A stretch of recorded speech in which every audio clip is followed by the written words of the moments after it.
host of Sunshine State Sports Chamber and host of the Walker Report, Bradley Lewis Walker. Bradley, how you doing today? I'm doing Good. Bradley, yesterday it came down, and I'm not sure how much time, I know you do shows and stuff, you had to look into it, but the NHL announced a return to play action plan. What was your thoughts on that? Well, for all us hockey fans out there, I think it's a good thing.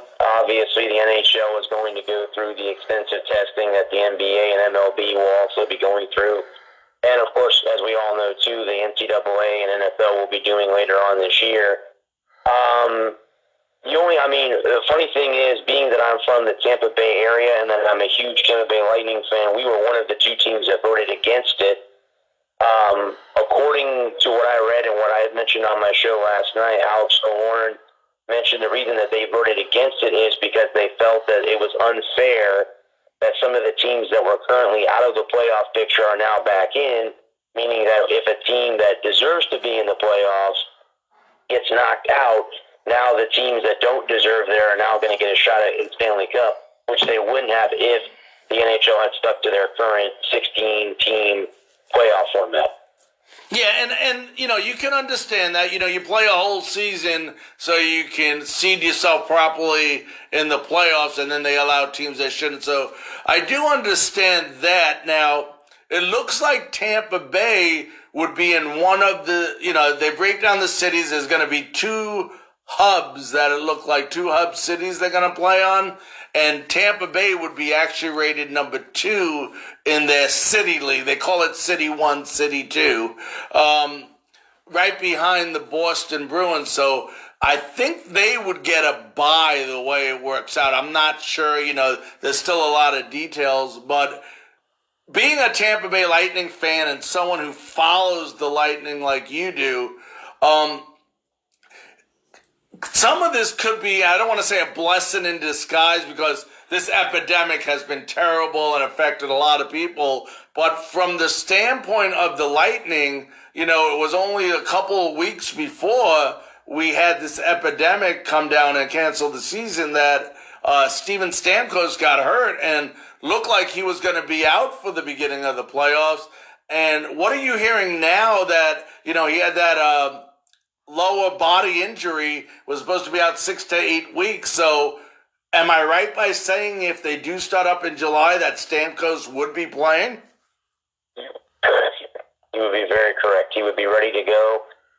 Larry, I have heard that he was one of the few skaters that took advantage of when they opened up Amalie Arena to be skating. Actually, I heard yesterday locally here on Tampa Sports Radio that he would be one of the best conditioned skaters ready to go. And like you said, that's kind of weird to say that when just right before the COVID-19 started or hit here in the U.S., that he was hurt and wasn't supposed to be even, they were urging him to come back in the second round of the playoffs. And now if the playoffs begin in July, he'll be ready to go in the first round. So that will be it. It's kind of a blessing in disguise for the Lightning to have their captain back. Now, I don't know the answer, and I don't know if you do, but there's difference between being in shape and being in game shape. How long do you think it takes an actual player in the NHL to get back into game shape before they can get out there and compete? Larry, I heard it's about a month ago, maybe a month and a half ago, Ryan McDonough came on and said that it only takes them about 2 weeks to get back into game shape. So they don't need very long. I know that the NHL did say that they are going to, exclude the rest of the regular season. So if they do start up in July, it will be the playoffs right away. But he said it only takes them about 2 weeks to get ready to go. Wow. So we'll have to see, I'm sure that for some of the younger guys, it'll be less time. The veteran guys I'm sure will love this. They've been able to heal a little bit and get ready for the playoffs, But I would say 2 weeks. Okay. We're talking to Bradley Lewis Walker. He's the host of Sunshine State Sports Chamber and the Walker Report. Bradley, I know you had a show last night, but Major League Baseball came out with what some people will call a crazy proposal. Other people would say they think it's a pretty fair proposal. And in just a nutshell, basically their revenue plan, well, they did away with the revenue plan, but they're talking about higher cuts on players who make more money and lower cuts on those individuals, let's say, making under $1 million. Have you had much time to review that?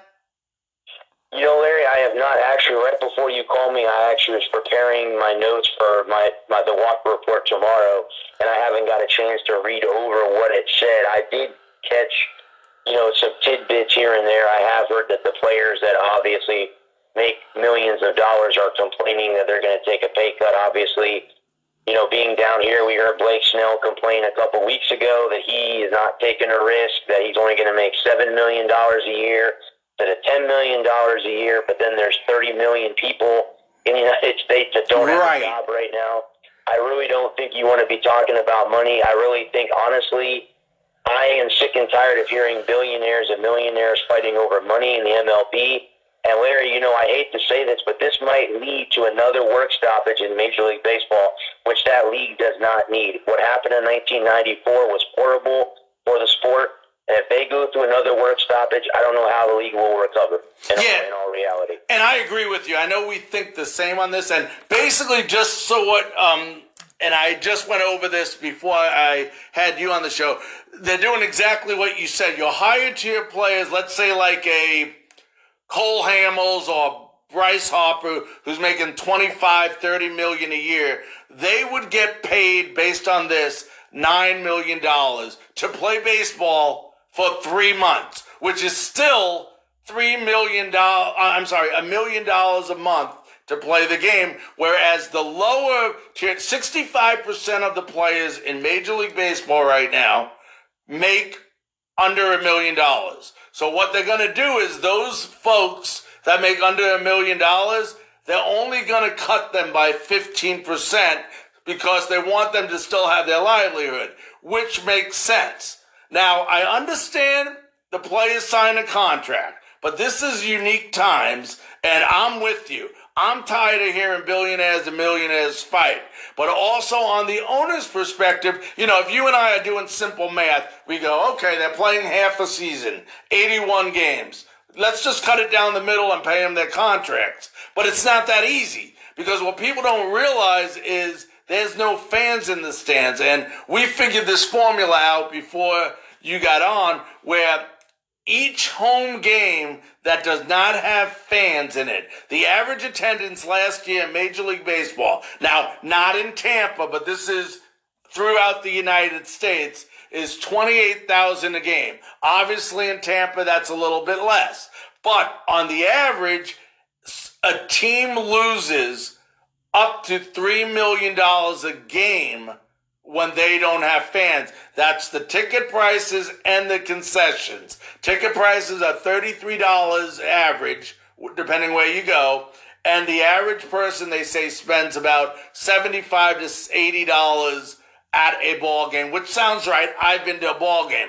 So I'm trying to understand this from both sides, and I'm not, believe me, I've already stuck up for the players and said, this and that. But I think as a fan, and I know you agree with me, is you start getting nauseated. When I start hearing hockey's coming back, NBA's coming back, and then you hear baseball's fighting, and I'm a huge baseball fan, Bradley, I'm basically saying, screw you, baseball, I got these other sports to watch.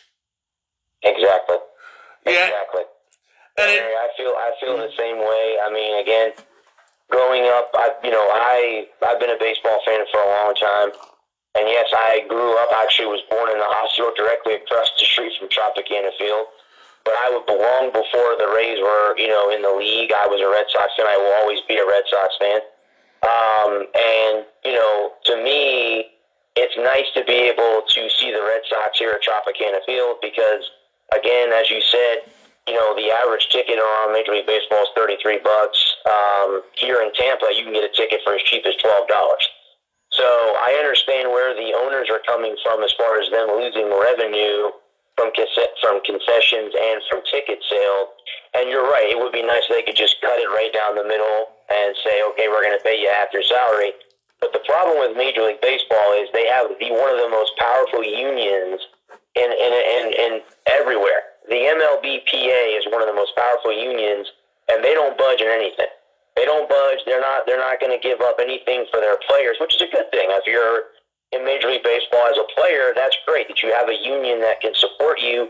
You know you're not going to lose your job. But what's going to end up happening is if they continue to do this stuff, it's going to end up causing them to do a work stoppage. They're all going to lose money anyway. Absolutely. So they need to come to some kind of agreement.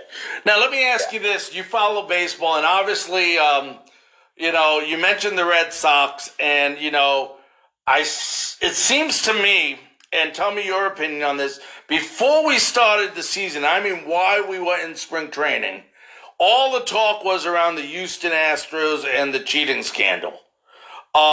Everybody, they were talking about which players are going to get hit, which ones are going to get in brawls, this and that. They better protect the players. And now, since this epidemic, you haven't heard anything about it. When play resumes, do you think that people are going to be more forgiving now, or do you think it's going to come back to haunt them again? Well, with everything going on now, I really think that they might end up getting very, very lucky and it will be forgiven. I know before when spring training first started, actually Las Vegas had a bet to see how many times the Astros players were going to get hit this year. The Red Sox, Rob Manfred really, to me, I wrote an article for iRock Media about this, or for NGSC, excuse me, that he should be fired, because of the way that he has obviously let the Astros and the Red Sox get away with cheating. And again, I'm a Red Sox fan, so I'm going to come out and say they did cheat and they deserve to be punished. And that's the way it is. And, it's really weird that none of the players got in trouble, but they fired the manager, fired the general manager. They got rid of both of them, and then they're going to be suspended for, draft picks or whatever. Will it be forgotten? I don't know. I think there's still a lot of baseball fans out there that want to see both the Astros and Red Sox be punished for what Manfred did not do to them. So I would not be surprised if you see a lot of people throw at the Astros, especially Houston, being for what they did with the technology that they used to cheat. So I wouldn't imagine them forgetting about it. But then again, if, like you were just mentioning earlier, if with with hockey and the NBA coming back, and with these guys fighting over money, a lot of people are going to say, you know what, I'm done with baseball. I'll wait till the next season, and then I'll just watch the NBA and NHL for the rest of this year until football starts in August and September. Absolutely. And I want to bring something up with you, and we might have talked about this previously, but this Hall of Fame, Baseball Hall of Fame specifically, I understand when people say, should this person or that person be in the Hall of Fame? And I want to ask you your opinion on this, because I don't think anyone probably ever asked you this. A player, let's say, example, does PED. They get suspended 50 games.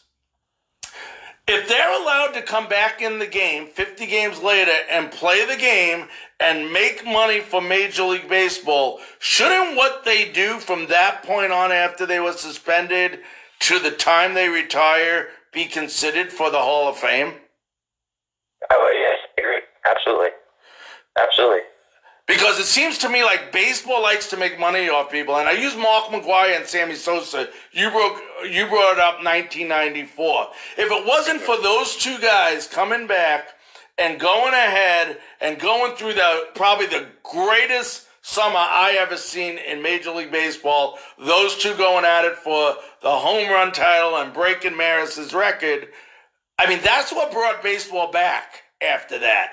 And to me, it doesn't make sense how baseball can say, okay, Barry Bonds. Well, you knew Barry Bonds did PEDs, okay, or you implemented him as doing it, but you still let him play the game. So if you still let him play the game, shouldn't he be allowed to make the Hall of Fame? If you didn't want him to make the Hall of Fame, why did you continue to make money off this guy and let him play?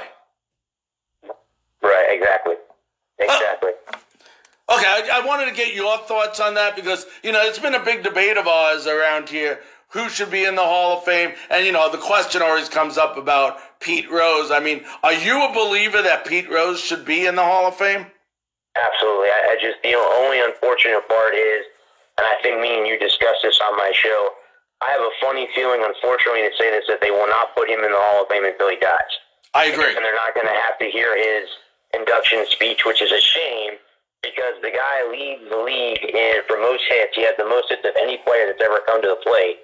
But yet, because of what he did off the field, and he admitted that he did it, he admitted that he never bet on the Reds. So why is it he's still being punished? But then again, Larry, when it comes to that, you were just talking about PEDs. Will we see Sosa, McGuire, and Bonds in the Hall of Fame? If we do, it's going to be one of those asterisk things where they're going to have their own little steroid era, wing of the Hall of Fame in Cooperstown. I don't really know if we'll ever see those guys in there either, or Roger Clemens or anything like that. I don't really know. That's going to be an interesting question moving forward. And, those guys you just mentioned, Roger Clemens, arguably the best pitcher, probably while you and I have been born. Pedro Martinez obviously right up there with him.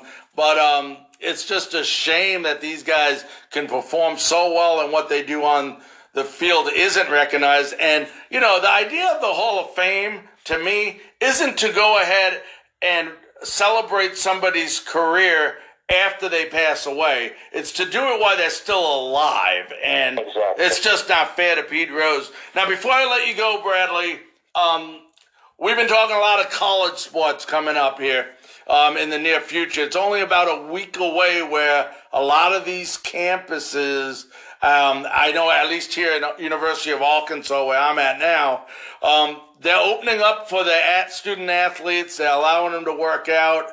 And a lot of the schools here on the SEC West side, and I'm watching the East too because I followed the Gators, obviously, when I was down there, they're saying they plan on going on with athletics as planned.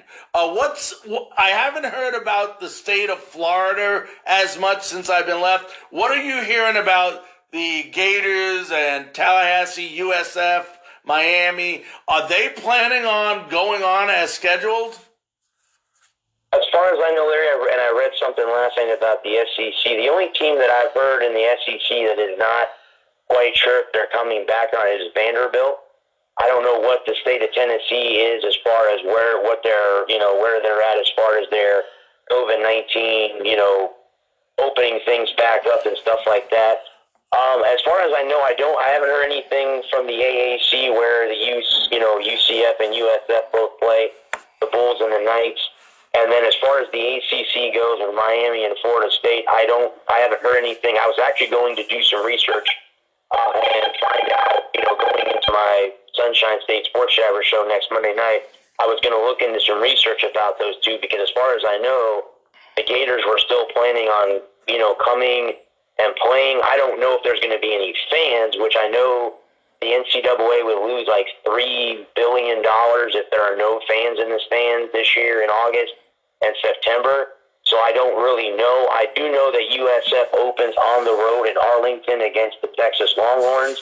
I think that's where Texas is at. I'm not sure. If I got that incorrect, I apologize.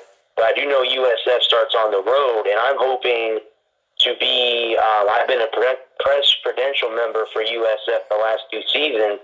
If there is no press members this year, the funny thing is my next USF game then will be Saturday, September 11th, 2021, as USF hosts the Florida Gators at Raymond James Stadium. That will be pretty cool because I have my 2 favorite college football teams playing each other in Tampa. So if that ends up being that way, then it's a win-win situation for me.